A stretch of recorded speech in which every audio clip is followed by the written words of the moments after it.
Mag-aani ako ngayon ng aking mga sibuyas dahon, mga green onions, before pa sila tuluyang manilaw. Yan o, kasi fall na dito. Nakakita na ba kayo ng bulaklak ng sibuyas dahon or green onion? Yan yung itsura niya pag natuyo na. Okay. So, every maliit na bulaklak niya ay may buto. Ayan o. Yan.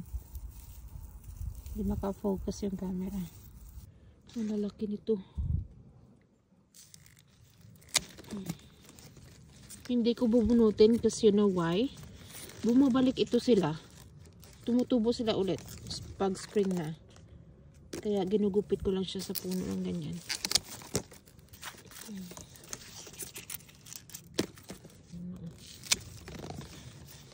Nakakatuwa.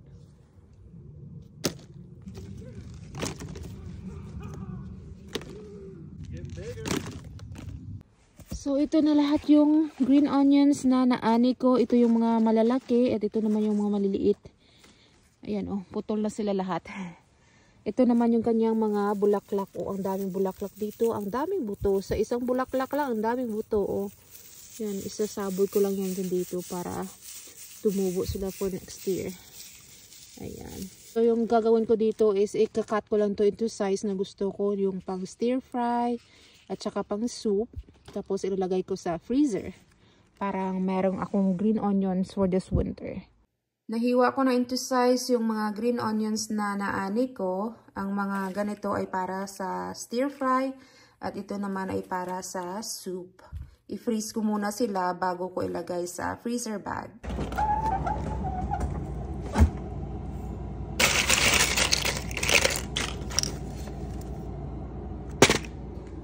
Yung maganda pag nag-freeze sila muna dito sa baking sheet bago ilagay sa bag kasi pwede mo sila hiwalay. Kapag kailangan mo, madali lang siyang ibuhos galing sa bag.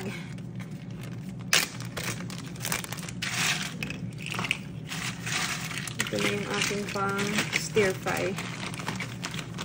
Pwede rin pang pansit. Kunan ko ng hangin. Ayan. Isang quart size bag ng green onion. Ito naman yung pang soup. Nakakatawa, ang ganda tingnan. Parang maliliit na onion rings. Oops, napapon.